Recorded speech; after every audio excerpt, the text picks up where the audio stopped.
First वॉशमध्ये माझे केस इतके soft झालेत, इतके असे मक्खनसारखे सॉफ्ट झालेत. आता मी ह्या बाजूला बघा, तर तुम्हाला डिफरन्स कळत असेल हे फ्रिझी का होतात आपले केस. त्या बाजूला इतके ड्राय आणि अशा फ्रिझी हेअर्स झालेले आहेत, अगदी झाडू झालेला आहे.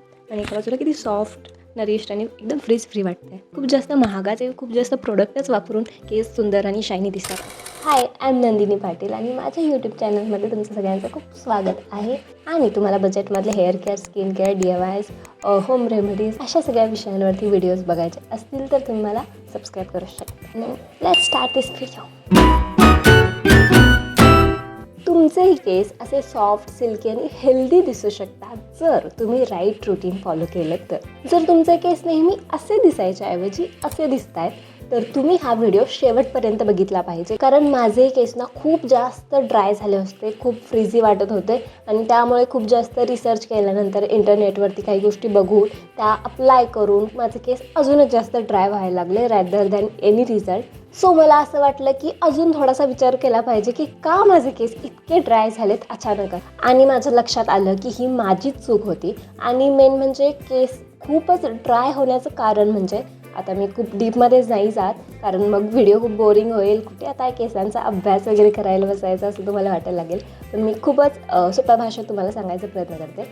मेनली 4 ते 5 गोष्टी असतात एक्स्ट्रीम ड्रायनेस येण्यामध्ये. त्यातली सगळ्यात मेन गोष्ट म्हणजे एक्सटर्नल हीट, म्हणजे जे आपण स्ट्रेटनिंग करतो, ब्लो ड्राय करतो ते पण सतत करत राहणे, ही माझी पण सगळ्यात मोठी चूक होती. कारण मी रोज उठायचं, तो स्ट्रेटनर घ्यायचा आणि असा फिरवायचा, त्याला काही हीट प्रोटेक्टर नाही, काय नाही, डायरेक्ट घ्यायचं स्ट्रेटनर आणि ओढायला चालू करायचे. काय होईल त्या केसांचं? सो जर वारंवार तुम्ही केसांना हीट करताय तर ते अतिशय केसांना ड्राय बनवतं.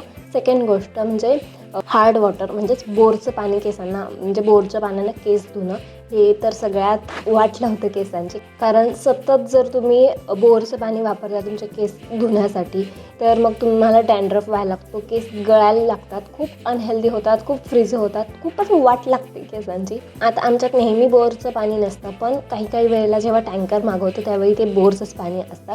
आणि मी ट्रिपला गेले होते त्यावेळीसुद्धा मग मला बोरचंच पाण्यानं वॉश करायला लागले होते केस आणि ते माझ्या लक्षातच आलं नव्हतं. सो मी केलं वॉश आणि नंतर मग कळायला लागलं की काय हे होतं आहे. सो बोरच्या पाण्यानं हेअर वॉश करणं आधी थांबवा प्लीज.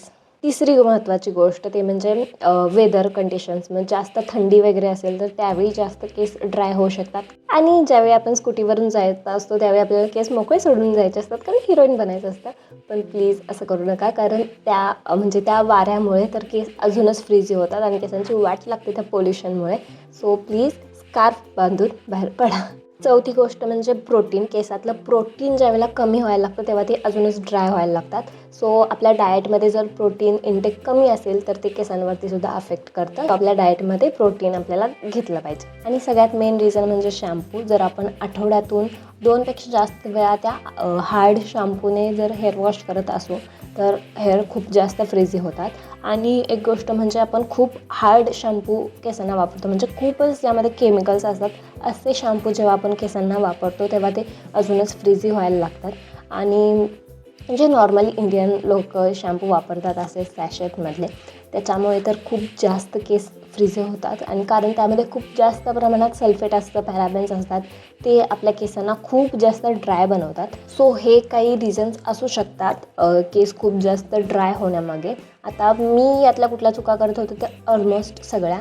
मी हीट करत होते केसांना, एकही दिवस न चुकता मी स्ट्रेटनिंग करत होते, ती एक चूक होती. हार्ड वॉटरने वॉश करत होते. शिवाय शॅम्पू खूपच केमिकल्स होते त्यामध्ये, ती एक मेन गोष्ट होती. शिवाय आणि प्रोटीन इंटेक पण माझा खूप कमी झाला होता, सो तो पण एक रिझन असू शकतं. सो सगळ्यात पहिली गोष्ट मी सुधारली ती म्हणजे हीट कम्प्लिटली कमी केली, बंद केली माझ्या केसांना कुठलीही हीट. मी आता हीट स्टायलिंग नाही करत आहे. दुसरी गोष्ट हार्ड वॉटर, अजिबात मी माझ्या केसांना हार्ड वॉटर यूज नाही करत. तिसरी गोष्ट म्हणजे मी माझा शॅम्पू आधी चेंज केला, कारण माझा जो जुना शॅम्पू होता तो नॉर्मली इंडियन घरांमध्ये असतात ते असे सॅशेटमधले, तसाच मी शॅम्पू एक यूज करत होते. तर त्यामध्ये खूप जास्त प्रमाणात सल्फेट आणि पॅराबेन्स हे ते सगळे केमिकल्स होते आणि त्यामुळे मला कळत नव्हतं की काय नेमकं होते केसांना. तर शॅम्पू यूज केल्यानंतर माझे केस अजूनच ड्राय व्हायला लागायचे, त्यामुळे मला कळायचंच नाही की तुमचं काय चालू आहे. सो खूप वेळानंतर मला समजलं की हा शॅम्पू नाही यूज केला पाहिजे आणि असा शॅम्पू निवडला पाहिजे ज्यामध्ये खूप कमी केमिकल्स असतील आणि ते माझ्या केसांना खूप जास्त फ्रिझी आणि ड्राय नाही बनवणार. सो मी जरा जास्तच डोकं लावलं आणि असा शॅम्पू शोधून काढला ज्यामध्ये केमिकल्स अगदी नाके बरोबर आहेत आणि जरी असतील तरी ते आपल्याला काहीच हार्श अफेक्ट करणार नाहीत. आणि तो फक्त शॅम्पू यूज केल्यानंतर ना माझे 50% माझा प्रॉब्लेम तिथे संपला होता. म्हणजे माझे केस इतके सॉफ्ट झाले होते की मी कधी विचारच केला नव्हता की हा शॅम्पू असं काम करेल. आणि आता तुम्हाला वाटेल हा एकदम असा स्पॉन्सर्ड वगैरे व्हिडिओ मी बनवते की काय मला त्यांनी पैसे दिलेत काय बोलायला. शक्यच नाही, कारण तुम्ही पण जेव्हा तो शॅम्पू बघाल तेव्हा तुम्हालाही वाटेल काय हा शॅम्पू यूज करून कधी हे झालं होतं का. पण ट्रस्ट मी गाईज, कारण मी स्वतः यूज केला आणि त्यानंतरच मी तुम्हाला हे सांगते. कारण माझे केस इतके फ्रिझी, मी तुम्हाला फोटो दाखवेन, इतके फ्रिझी झाले होते आणि फर्स्ट वॉशमध्ये माझे केस इतके सॉफ्ट झालेत, इतके असे मक्खनसारखे सॉफ्ट झालेत. सो हा शॅम्पू मी दाखवते. ओके, सो हा आहे आपला हिरो प्रोडक्ट. दाखवते. हा आहे आपला हिरो प्रोडक्ट. आय नो हा आपल्यासाठी बनलेला नाही आहे, हा बेबी शॅम्पू आहे, हा जॉन्सनचा बेबी शॅम्पू आहे. पण ट्रस्ट मी, बेबी शॅम्पूमध्ये इतके कमी केमिकल्स असतात, खूप म्हणजे ते बेबीजच्या स्कॅल्पसाठी बनलेलं असतं, त्यामुळे खूप माइल्ड असतं, खूप माइल्ड. आणि ते जर आपण यूज केलं तर आपल्या स्कॅल्पलासुद्धा काहीच अफेक्ट करणार नाही आहेत ते. आणि तुम्हाला वाटेल की काय हे बेबी शॅम्पू वगैरे सांगते ही, पण ट्रस्ट मी, हे मी यूज केलं आणि मी तुम्हाला हे आता यूज करूनसुद्धा दाखवणार आहे. त्यामुळे तुम्ही माझ्या बोलण्यावर विश्वास नका ठेवू, पण रिझल्टवरती नक्कीच विश्वास ठेवणार आहे. माझं असं म्हणणं नाही की तुम्ही हाच बेबी शॅम्पू वापरा वगैरे, पण तुम्ही कुठलाही बेबी शॅम्पू यूज करू शकता, कारण बेबी शॅम्पू खूपच माइल्ड असतात आणि ते आपल्या स्कॅल्पवरती खूप हार्श वगैरे नसतात. त्यामुळे नॉर्मल शॅम्पूपेक्षा ह्या शॅम्पूपेक्षा तर हे कितीतरी पटीने चांगलं आहे. तुम्ही कुठलाही बेबी शॅम्पू घ्या किंवा कुठलाही माइल्ड शॅम्पू यूज करायला स्टार्ट करा ज्यामध्ये सल्फेट पॅराबेनचं प्रमाण खूप कमी असेल, खूप केमिकल विरहित असेल, आणि तो शॅम्पू तुम्ही यूज करायला लागा. त्यानंतर तुम्हाला सॉफ्टनेस जाणवायला लागेल ऑब्व्हियसली.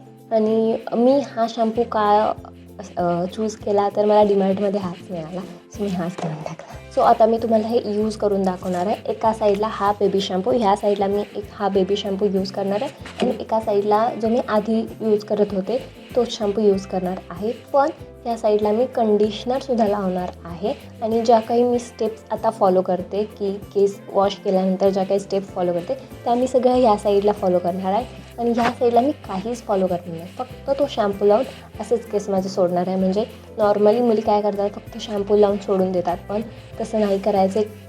एक केसांचं ना प्रॉपर रुटीन फॉलो करायला लागतं. म्हणजे असं काही नाही की तुम्ही खूप जास्त प्रोडक्ट्सच यूज केले पाहिजे छान केस राहण्यासाठी, पण असं नाही आहे. प्रॉपर रुटीन म्हणजे आपली जी ड्रायिंगची मेथड असते ना ती मेनली अफेक्ट करते की आपले केस फ्रिझी होणार आहेत की नीट दिसणार आहेत. सो त्या अशा प्रॉपर स्टेप्स आहेत त्या मी तुम्हाला दाखवण्याचा प्रयत्न करते. अजिबात खूप जास्त प्रोडक्ट्स यूज आपल्याला नाही करायचे आहेत, जसं की ते कर्ली हेअर केअर रुटीन वगैरे असं मी काहीच सांगणार नाही आहे. फक्त 1-2 प्रोडक्ट्स असतील ते नॉर्मली मी जे यूज करते तेच फक्त तुम्हाला मी सजेस्ट करणार आहे. तुम्हाला ते प्रोडक्ट्स यूज करायचे असेल तर तुम्ही करू शकता, अदरवाईज नाही केले तरी काहीच अडचण नाही.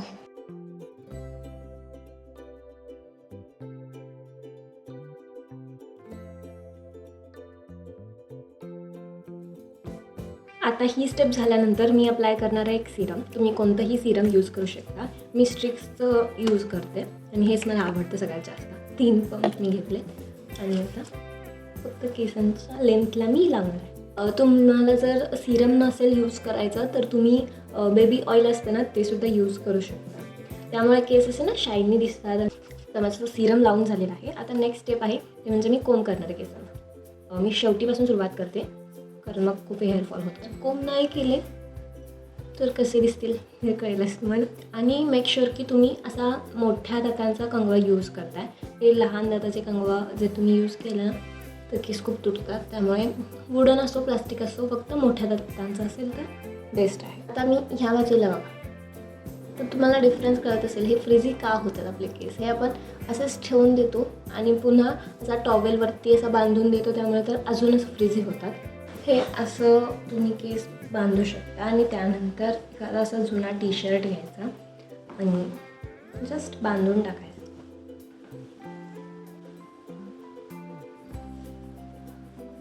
आणि आता असेच हे ड्राय होऊ द्यायचं. So this is the difference. तुम्ही बघू शकता एका बाजूला इतके ड्राय आणि अशा फ्रिझी हेअर्स झालेले आहेत, अगदी झाडू झालेला आहे. आणि एका बाजूला किती सॉफ्ट नरिश्ड आणि एकदम फ्रीज फ्री वाटतं आहे. खूप छान असं सॉफ्ट आलेलं आहे, म्हणजे असं एकदम शायनी वाटतात केस या साईडचे. पण हे बघू शकता तुम्ही, हा झाडू तर काय करायचं आता. खूप जास्त महागाचे खूप जास्त प्रोडक्टच वापरून केस सुंदर आणि शायनी दिसतात असं नाही आहे. खूप साधं बेसिक सिम्पल रुटीन जरी तुम्ही ठेवलं, मिनिमल रुटीन, तरी तुमचे केस खूप छान सुंदर आणि फ्रीज फ्री राहू शकतात. सो असं असतं माझं हेअर वॉश रुटीन. तुम्ही हे नक्की एकदा ट्राय करून बघा, कारण हे 100% इफेक्टिव्ह आहे. तुम्ही हे ट्राय करून बघा आणि मला कमेंटमध्ये येऊन नक्की सांगा. सो आपण भेटूयात पुढच्या आठवड्यात. तोपर्यंत सबस्क्राईब करून ठेवा. Okay, bye.